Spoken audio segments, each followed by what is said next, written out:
Hi Aquarius, I'm Ellie Rose for Psychic Future, and this is your horoscope for the 9th to 15th of March.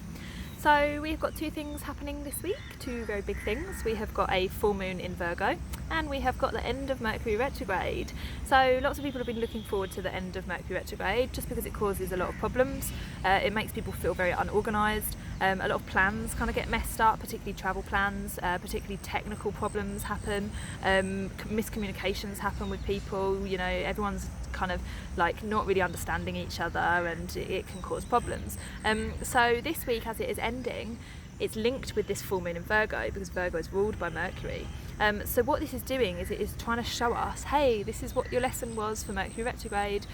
So this week you will notice anything that is like a repeating problem over the last month, over the last 3 weeks, for you, it will be like time to kind of integrate this lesson. So if it is that you are overworked, is the lesson about taking time off, taking time for yourself? Is the lesson about looking after yourself? Because Virgo is very much about working.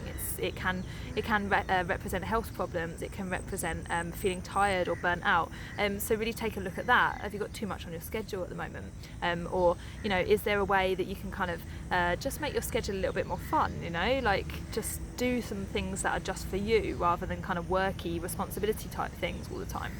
In addition, this will be a lot to do with the way that you think. So if you've had some particular thought patterns over the past few weeks, you know, worrying about something, now is the time to address that. Is there something that you can do about that worry?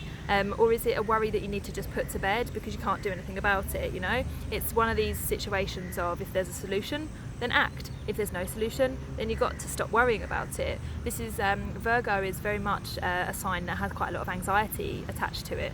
So you might find that this week you do feel quite anxious about certain things, maybe things to do with money, health problems, in your family, some particular problems, or at work, particular problems. Maybe you just feel overworked, like we said before. If this is the case, then this is a sign that you need to slow down, and the full moon is trying to show you that. Full moon is obviously a big light in the sky, so it illuminates some particular things, and it's the end of a cycle, so these are things that we need to leave behind. So what is it in your life that needs to be left behind? Is it worrying? Is it overworking? Is it being too responsible for everybody else and not saying no and not taking time for yourself? You know, is it just having too much on your plate? Try and really look at these things this week, because this is a perfect time for you to leave those behind and to start new habits with the new moon period. So yeah, this full moon is really trying to show you, hey, this is not for you anymore, it's not helping you, let's move on. So that is all from me, guys. Happy full moon, and I would love to see you next week.